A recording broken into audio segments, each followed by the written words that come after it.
it's like the things that we're doing now of speaking the unspoken truth. Like there's so many barriers sometimes, and you may not be able to break them all, but you can break a few barriers to heal holistically, because a lot of times they just want to prescribe medication. And no offense against medication, but it's the overly medicated. One of my PGR sisters, her story is powerful in itself because her daughter Megan, she was overly medicated and she passed away. And she always does so many things just to tell her daughter's story. It's like the things that we're doing now of speaking the unspoken truth. There's power in that, of like bringing things to the red table, like our red table talker. Like, what's everything that we shouldn't talk about? Let's talk about it. Yeah. Why do you say no offense to Big Pharma? Because there is an offense. There is a problem. And doing, shout out to UAPB, University of Arkansas Pine Bluff. Man, you learn so much in your elementary to high school years.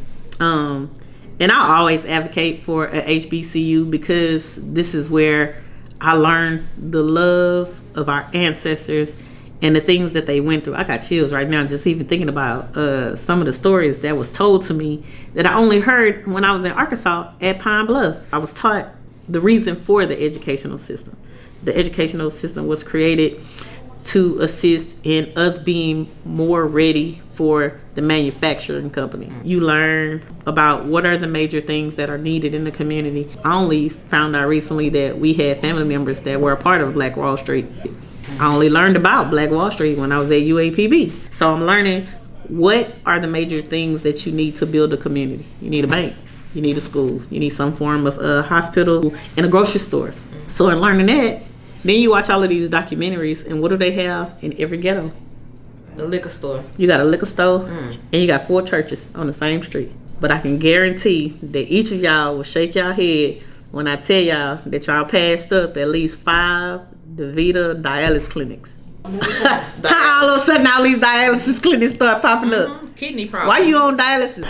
I'm like, what can I do to stay away from them? So I really try to find more and more holistic ways of taking care of myself. I think of dialysis too, and I also think of some of our youth that have been on dialysis. Yeah, that's what made me start the hospital sitting program, because we had a call, we had an email, and it was like, do you guys offer hospital services? Because we have a youth that's on dialysis and we need a patient sitter to sit with him.